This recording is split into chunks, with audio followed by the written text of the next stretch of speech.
Hey, hello again, everybody. Welcome back to another edition of 15 Good Minutes. Coach B here. LB, welcome back. Thank Weary you, sir. Traveler, how are you, sir? I'm tired. Good to see you back. Freddie, what's up, my man? How you guys doing? All righty. What I wanted to talk about today was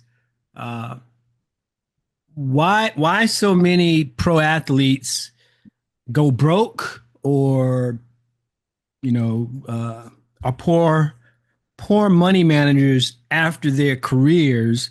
I was watching a few days ago Cam's podcast on YouTube, Fourth and One, and he was talking about it, and I thought this is a good topic, and he gave some really good examples about how a lot of, and it's funny to hear Cam talk about youngins now, because I remember when Cam came from Auburn, he was a young guy. But he says, 20 million is 12 at the most. And he just boom, boom, boom, boom, told you where that 8 million is going to go right off the top. And to a point that Freddie makes frequently, depending upon what state you in, your tax could be higher or maybe non-existent. So what I wanted to do was throw it out to you guys and say, okay, is it any better? Is it worse? Is it the same? What are you seeing? What I'm talking about is, somebody comes in, and it doesn't have to be like a number one person, but I mean, look at the league minimums for a lot of these leagues right now. Okay, just I think in the NBA, you could take a rookie contract if you were smart and almost make some generational wealth out of it, even if you never came back. Mm-hmm. So I'm going to start with you, LB. When you look at this, how do you see it trending, if at all, and what's the state of it today? Well, trending, it should be, in the presenting ed quotes, it should be getting better because everybody now is more conscious of it. I think the leagues, I think the NBA particularly has programs, seminars that they put the players through. NFL does too. Mm-hmm. Right. When they financial literacy, that kind of stuff. Right. Because the root of the problem is most people, and not just athletes, just the regular Joes, in your office, the cubicle next to you, is not good with money. They don't know how to save. They don't know how to invest. They're just not fiscally responsible or literate. And that's the root of the problem. We all know people. Well, I'm going to phrase that. I know people, some of my peers, who cannot retire. And they was like, "Oh, you retired?" I'm like, "Yeah, I retired." I'm like, "Well, what are you waiting on?" "Well, I don't have the money." Well, what were you doing your entire career? What were you doing with the money you was making? Apparently you weren't investing, you weren't saving it. You living paycheck to paycheck for no apparent for reason. Years. For decades. So now they got to work until they die, or until they get Social Security, and then that's not enough to live off of. So, that's just where it is. I haven't. I hate to. Well, it is what it is. A quick example: my brother, when my parents passed, we inherited my parents' house. My brother and I, just the two of us. We did some repairs. We sold the house. We made a good amount of money. Each of us got the same amount of money, right?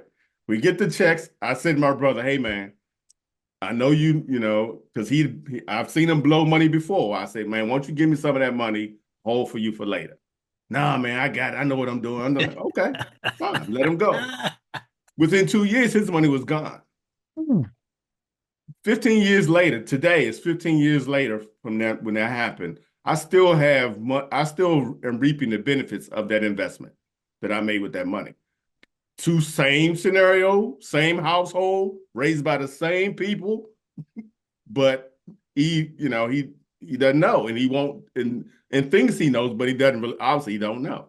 So that happens in every household. You got people who are, let's just say, it's not true anymore either.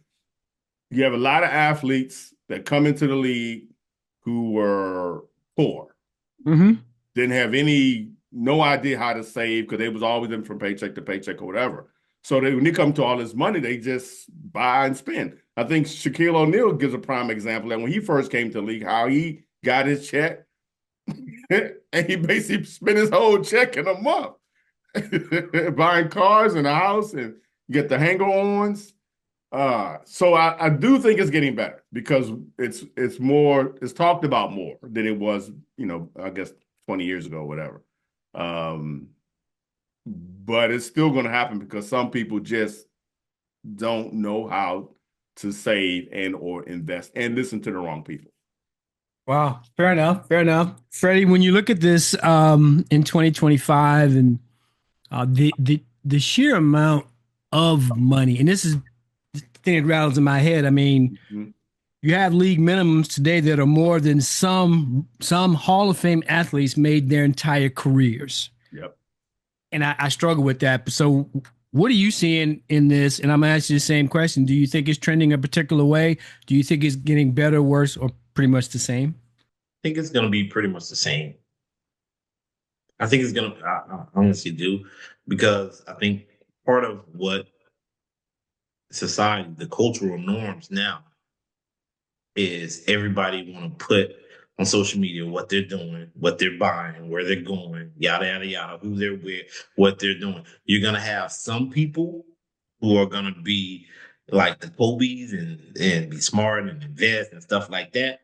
And then you're gonna have some people who are gonna be the Antoine Walkers that go and blow everything and yada yada yada and bring their mother and their their kids and their Warren friends, Sapp. Right. you're gonna do everything because you want to portray this lifestyle, and it's because um I think it's more so a lot of it is it's a lot of luck and good fortune because you have some people, for example, LeBron.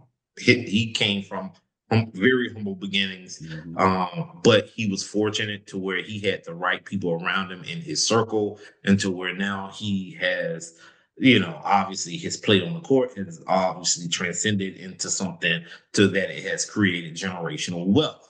Well, guess what? LeBron had that same, the same. Well, I'm not going to say Antoine Walker had the same talent as LeBron. I'm not comparing that, Right. but the same opportunity presented Opportunity, sure. itself, Yep. and so I think a lot of his luck and good fortune. They both probably came from similar backgrounds. There's an episode, and I actually watched it this past weekend.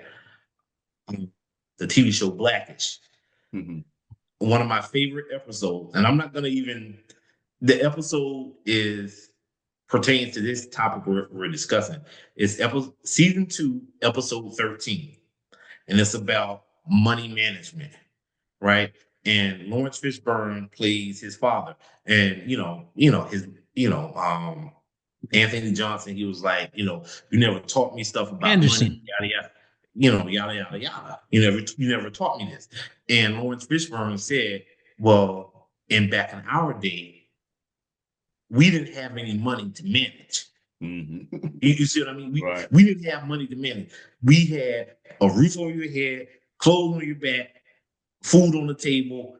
That's what we had. So, in a nutshell, what he was nice remind that he was saying, I can't teach you something that Mhm. I wasn't taught myself, Right. right? And so now it translates to that generation and so on and so forth. And so now I think with social media and everybody wants to be this and that and so on and so forth. I think it's going to be about the same. You're going to have some guys that are smart and do the right thing and be comfortable after their playing days are long over, and then you're going to have the broke people. I mean, that's just where it is. And social media is driving a lot of it because Yeah. everyone, hey, we're all basketball players, we're all NFL players or whatever. And I want to do this because that person's doing that. He's a wide receiver. I'm a wide receiver. He's doing this. So guess what? I'm just as good as he is. So I'm gonna do this. And I think you're gonna see that. So I think it's gonna be more of the same. So, I'm gonna throw this out to both of you. Either one of you can tell me your opinion on it. Going back using your example, Freddie, of what Lawrence Fishburne's character was telling Anthony Anderson. Uh, true.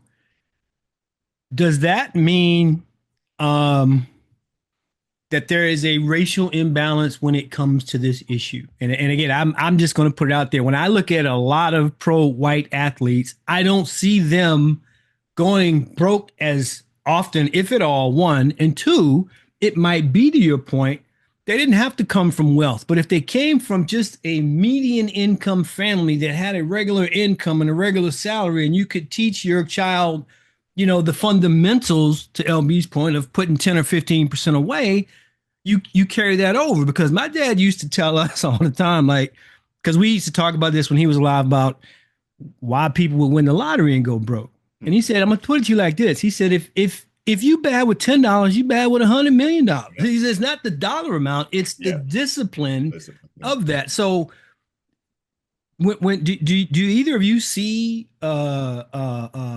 socioeconomic status being the cause of some of it, any of it? That's where a lot of it derives from. And the culture and the environment that you're raised in. I think that has a lot to do with it. Don't get me wrong, a lot of white players, when you look at the NFL draft from a couple of weeks ago, and just seeing, we saw this, whether you were in the green room that got drafted on the day one, or whatever, but you could see that there was a cultural difference between the African American players and the white players. There was a difference. The black players, they was chains and all that, yada yada, blinged out, whatever you want to call it. They were doing the most. But when you look at the white players, they were dressed nice, casual. They basically celebrating the event, which they should. You've earned that right, but it wasn't extravagant. Right. It wasn't. I didn't see any white guy that was out of pocket, and that was just. But I think that's upbringing, Freddie. That's my point. I think they part of it to me, LB, is I think they expect it because that's what their environment teaches them to expect it, and they're only doing what they were taught. Do you see it any differently? No, back to the point I made earlier about my brother. We both raised in the same household, same, so. But I saw that here too. Mm-hmm. Yeah, but we both have different views of money on how to keep it and invest it. He just didn't and wouldn't. There's other people I could name in similar situations. They got money, and then 2 weeks later they broke, but they got a new car. But okay, great. You know what I mean? Yeah, and I could tell you personally, it took me a while. I was never taught anything about finances from my parents. I think I started really learning how to respect it when I was young and in the military, because they would take us through these things and help us. They took the time to teach that. Shohei Ohtani got a $700 million deal and deferred $680 million. Mookie Betts, Aaron Judge, a lot of people, some of them don't start collecting this until 2034. Right. After their playing days. I remember coming up, Magic Johnson is the first person that I remember having $1 million contract. When I talk about those rookies before, LB, I remember as a kid watching football, and there was a guy that was a wide receiver that my brother loved for the Dallas Cowboys named Drew Pearson, number 88. Yep. And I remember when Drew signed this big ass contract for $80,000. Right. Yeah. So you fast forward now and you look at the wealth that these guys have, and to your point, LB, all of the major leagues take rookies through a financial literacy program, but some of those rookies still have idiots at home. Yep. And a lot of times they're looking up to that idiot, meaning it's a parent idiot that's driving all of that. But I believe that you have great examples. Kevin Garnett was one. Deferred all that coin. Smart, Look at where Magic is today. He's part owner of the Washington Football Club, of the Los Angeles Dodgers, and I think a soccer team as well. So I'm of the mindset that if you're a young athlete today and you have a nice 4 or 5 year career and you go broke, I don't have any sympathy for him at all. Too many examples right now. Yeah. My dad bought a van, and my brother and I went with him, and he paid cash for the van. But what I didn't know was he had got the money from the credit union loan and bought. So when I saw my father pay cash Pops is loaded. man, I told my brother, we rich, man. We rich. Daddy just bought paid cash for that man. And then later on, I found out he had got a loan from the credit union, just from one hand to the other. There's no excuse for the modern day athlete to go broke, in my opinion. Earlier today, I was talking to Dee about the topic, and she was telling me that what's the young fella's name that plays for the Timberwolves? Anthony Edwards. Yeah. Says that people get on him because they say he's cheap. And he said, you can call me cheap all you want. He said, I'm not cheap, but I'm not throwing it away. I'm trying to do right by me. And to your point, Freddie, that whole social pressure of, well, everybody else is doing it, why aren't you? And I like that somebody that his age can say, I'm doing fine. Yep. I can live off of per diem and endorsements alone. Mm-hmm. Banked 100% of this salary. And he, when he gets that max deal, I mean, that's the type of mentality. And that's what I'm saying, LB. If somebody that age, what did he do? 2 years at Georgia? One? I don't remember. Yeah, he didn't stay the whole time. Right, he didn't stay. So he's fairly young still, but has good people in his corner. Yeah. And I like the fact that he has the intestinal fortitude to not be moved by his contemporaries who are going to call him cheap because he won't put on the type of chain that Shadur Sanders had on during the draft when his ass didn't get drafted. Right. Something's going to break your neck. That's another story. But yes, I mean, it's literally, that's what it is. You have some that get it, such as Anthony Edwards, LeBron, Kobe got it. You have some that's going to get it, but you have to also remember and think about it.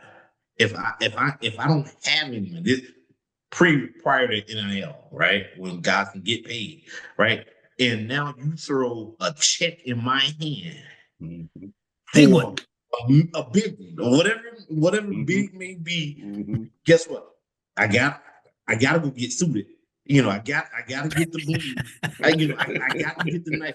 Put the special lining on the inside. I gotta get the watch. Who's paying for time, right? I got a $360,000 watch on my wrist when time is free, right?